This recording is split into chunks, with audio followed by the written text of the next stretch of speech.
With the world population set to rise to 9 billion by 2050, we've got to start asking ourselves new questions about feeding everybody with a nutritious diet.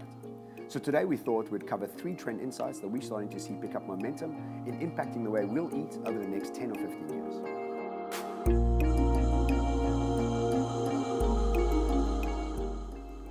The first trend insight we're going to look at is something called lab-grown meat. With battery farming, animal cruelty, hormones and antibiotics becoming the hot topic around all the meat that we're consuming, as well as 75% of the land that we could be using to grow actual food for humans being used for livestock, and 35% of the food that we actually grow is used to feed these livestock, we really got to start asking ourselves new questions. So lab-grown meat becomes a fantastic solution that at the moment is sitting inside the science labs. But in the next 10, 15 years, we really do think that it's going to be at your local burger joint.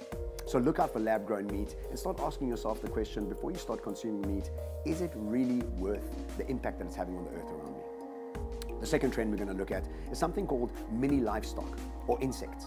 We see that many parts of Africa, Thailand and Japan have been eating insects for many, many years.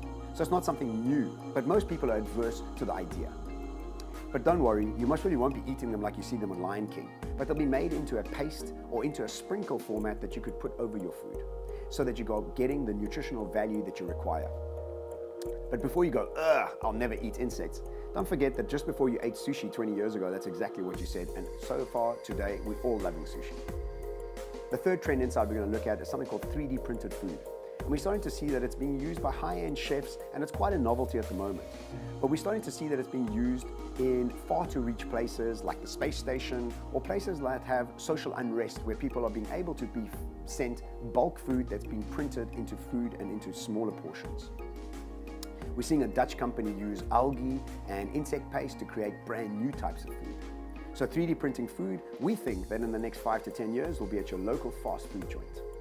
So with these trends that we've covered today, lab-grown meat, mini livestock and 3D printed food, get yourself ready and get them into your psyche to start expecting to integrate yourself into these types of eatings and these types of foods. Thanks very much for watching. We'll see you real soon.